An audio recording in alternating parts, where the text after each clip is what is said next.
All right, thank you. Brandon Lamoncha here with Hometown Products, and I'm sitting down with Ric Fulop from Desktop Metals. Thanks, Ric, for being here. We're on day 2 of the Casting Expo, and Ric, first time here at the Metal Casting Expo, correct? Yeah, this is a fantastic show. Yeah, thank you for being spectacular. here. Yeah. As you know, Ric has just purchased ExOne, and they've just released their S-Max Flex here at the show, with getting great reviews, and they have a unit on site, so we're very excited to learn more about that.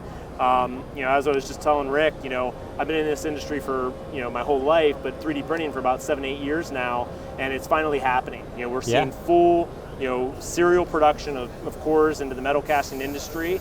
So we're very excited about the future of 3D printing, and I think we see that with the S-Max Flex. So what are your thoughts on the Flex and bringing it into the market? I love this machine. It really is going to open up the number of applications and the productivity level that for the first time makes it more affordable for folks to really get into this and really expand the market. Exactly. It's about enabling more people to be able to use this technology, and really a very good complement to our existing product portfolio, which is very high-end, very high detailed, and Hometown being one of our largest customers. So we're very grateful for the support and the partnership. Yep, absolutely. 3D sand printing has come a long way. 7-8 years ago, I had to literally go into every foundry and talk about how to make something they've been doing for hundreds of years, thousands of years in metal casting with tooling, and now to try to explain to them that this is a toolingless process.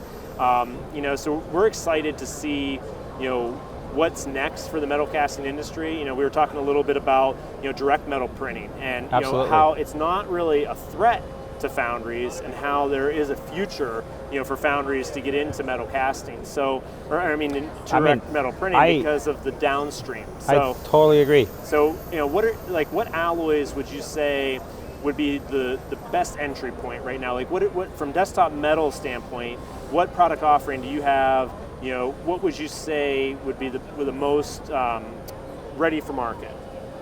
Well, we have a huge portfolio of products ranging for mass production, ranging from systems that can do titanium, aluminum, all the way down to very, very hard alloys, very high strength steels, or things like Inconels, which would be very difficult to machine. Right. And one of the really great benefits, like you were saying, of foundries are really well positioned to adopt this technology, because the post-processing, most castings need to be machined. They need to have a particular level of quality that goes through it. Yep. And it's the same with 3D printing.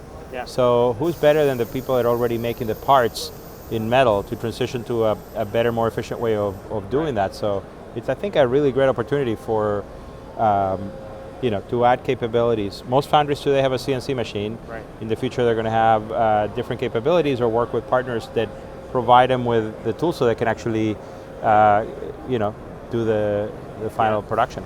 What we're seeing, not every foundry in this first 7 years has went out and bought a 3D sand printer. So, as a service provider, we work very closely with the metal casting industry. We work with the engineering, we work with the production. We've been talking with some foundries that said, we're a little nervous. We don't really want to buy a machine. We don't know, how long that technology is going to be relevant before the next iteration comes out. Yeah. So what we've been talking to foundries about is, we said, you're already buying 3D sand printing from Hometown, so why don't you allow us to partner with you and operate these 3D metal printers? We do that portion, but then we hand it off to you.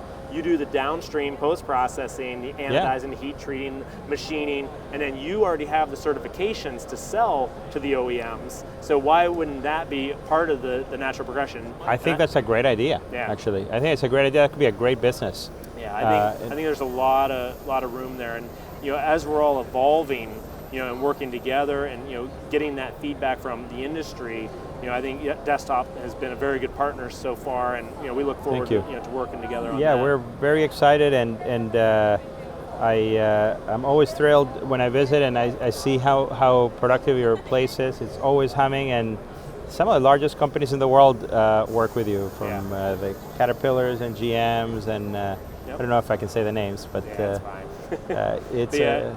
It's been an amazing journey. We're really excited to see what Desktop can bring. We've worked with ExOne, for many, many years, and now with the advent of this new technology, this ARM, a lower cost, point of need machine, because we've always been proponents. I mean, I go out and consult, and I've helped put machines in Mexico, machines in Illinois, or wherever the customer needs it. And people have said to us, you're crazy. Why are you helping your customer take what would be your work? And I said, they always return and become our best customer. Yes, and I do think that there's such a need for knowledge and know-how. That is something that is a core competency of yours. So it is, I think, one of the things that gates how quickly we can scale this business in the industry. Yeah. So what about managed assets? I haven't, we've kind of come up with a model, maybe non-solicited, but people have been coming to us and saying, hey, we want to put a machine in, and we want the capacity, and we want the capability, but we don't want to put it in our foundry, whether that's because of personnel. I literally have customers who own metal printers who want managed capability, so I should introduce you. Yeah. It is Do you think that's part of the future that hasn't really been explored? Absolutely. Okay. It's many customers that get into very high volume metal printing and they're buying their first machine. They're doing it because they understand it's going to be a disruptive technology to help them grow their business. Yeah. But they don't want they'd love to have suppliers. There's just not a huge supply base today. So in the long run, it can be the best of both worlds. They buy the asset, they learn the process, they understand what it can do, and then they have partners that actually operate it for them. That'd be a great model, and I can think of many of our customers that would be, maybe we should connect after the video, but it is a great model. Managed assets is a great model, and I think if you go... And like I said, I mean, we didn't think of it that way at first. I mean, we thought, we're going to buy the asset, we're going to put it in, but it has what percentage? You have a lot of machines, but what percentage of the machines are in managed asset mode today? About 50%. Wow, that's a great thing. That's awesome. Yeah, because as a small company, the access to capital without giving up equity, can be tough. And then as well as we don't, like when we went to look at leasing machines, they didn't know what the residual value of that asset was going to be a year or two, because as I was talking with Kirk Rogers from the Barnes Group earlier, we don't know. I mean, the machines are becoming faster and faster every year. You know what I mean? I think he said one of the machines that came out in 2020 was 50 times faster than a machine that came out in 2005. So that machine that's 10 years old may not have any value left. So it is happening quickly. I think we're starting to plateau. I mean, I think we're starting to see incremental, but it'll be interesting to see how this model works forward. As we get into that space. Cool. Awesome.